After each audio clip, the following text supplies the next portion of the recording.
Anak-anak, siapa pemilik hidupmu?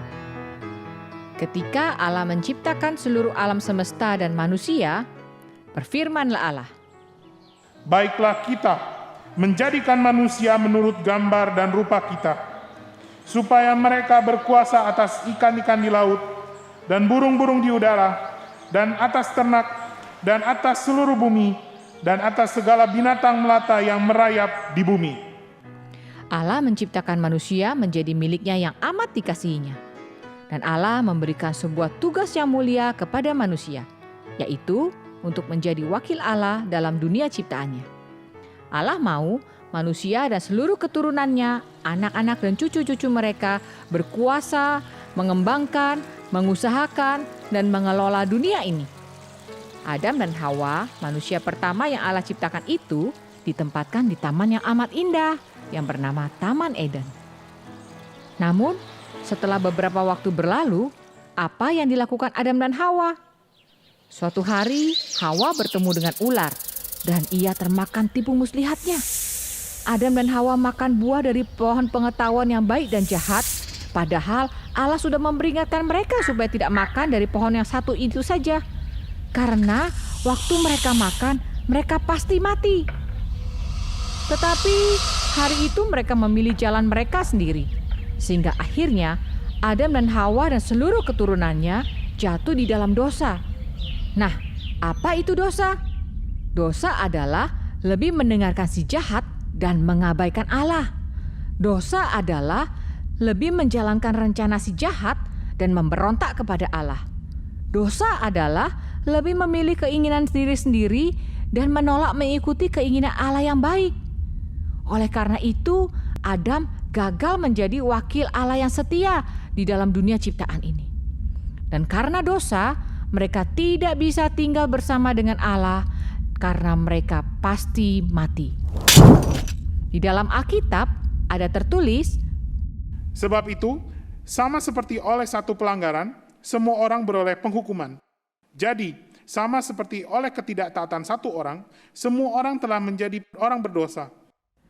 dosa ternyata tidak hanya berhenti pada Adam dan Hawa. Dosa membawa seluruh keturunan Adam dan Hawa, yaitu umat manusia, berjalan menuju kehancuran. Semua manusia hanya mau kerjakan apa yang disukai saja.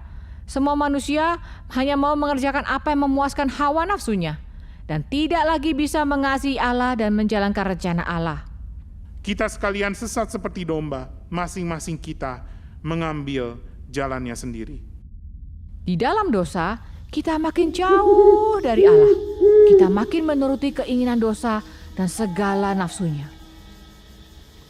Lalu, apakah berarti rencana Allah bisa digagalkan oleh dosa?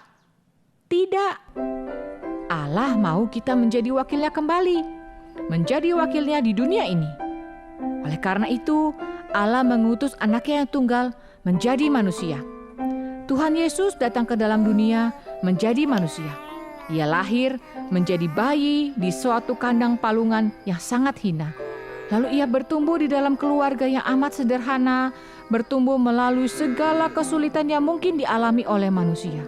Dan ketika dia berumur 30 tahun, ketika siap untuk melayani, Tuhan Yesus pun dibawa ke padang gurun untuk dicobai. Dia dicobai setelah berpuasa 40 hari lamanya. Apakah Tuhan Yesus bisa dijatuhkan oleh si jahat? Ternyata tidak. Tuhan Yesus mengalahkan si jahat. Tuhan Yesus menjalankan rencana Allah dengan sempurna. Ketika di suatu malam, ketika ia berdoa di Taman Getsemani, di situ Tuhan Yesus mengatakan satu doa yang amat indah.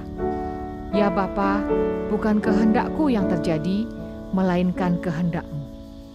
Sehingga Tuhan Yesus adalah satu-satunya perwakilan kita yang baru di hadapan Allah yang berhasil menjalankan rencana Allah dengan sempurna. Demikian pula oleh ketaatan satu orang, semua orang menjadi orang benar.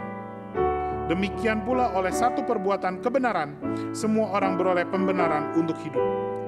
Tetapi dia tertikam oleh karena pemberontakan kita, dia diremukan oleh karena kejahatan kita. Di atas kayu salib, Tuhan Yesus menerima hukuman dosa kita dan sekaligus dengan sempurna menjalankan rencana Allah. Dia mengalahkan dosa dan maut. Dia bangkit pada hari yang ketiga. Sehingga hanya di dalam Tuhan Yesus saja, sebagai perwakilan kita yang baru, kita bisa dikembalikan untuk mengasihi Allah dan untuk menjalankan rencana Allah dan menjadi wakil Allah di dalam dunia ini. Karena kita ini buatan Allah, diciptakan dalam Kristus Yesus untuk melakukan pekerjaan baik yang dipersiapkan Allah sebelumnya. Ia mau supaya kita hidup di dalamnya. Di dalam Tuhan Yesus, kita menjadi milik Allah kembali. Allah memberikan hidup yang baru dan hati yang baru supaya kita dapat menjalankan rencananya. Allah mau kita melaksanakan tugas yang mulia itu.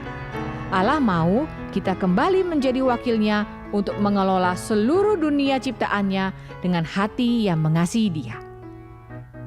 Apa yang harus kita lakukan? Tuhan Yesus sudah menebusmu, memberi hidup yang baru, sehingga engkau bisa menjadi milik Allah kembali, menjadi wakil Allah kembali di dalam dunia ini. Kita bukan wakil si jahat, kita juga bukan milik dunia, tetapi kita adalah milik Allah untuk menjadi wakil Allah di dalam dunia ini.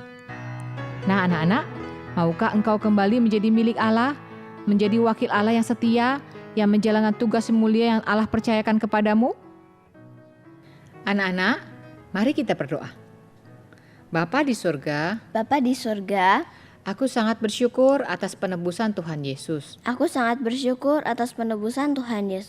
dan pengampunan Allah untuk dosaku. Mulai hari ini, hidupku adalah milik-Mu. Kiranya Roh Kudus memimpin hidupku setiap hari. Ajarku setia menjalankan tugas yang Allah percayakan kepadaku. Ajarku mengasihi-Mu dengan segenap hatiku, dengan segenap kekuatanku, dengan segenap pikiranku. Pakai hidupku ini ya Tuhan. Hidupku adalah milik-Mu. Dalam nama Tuhan Yesus, aku berdoa. Amin.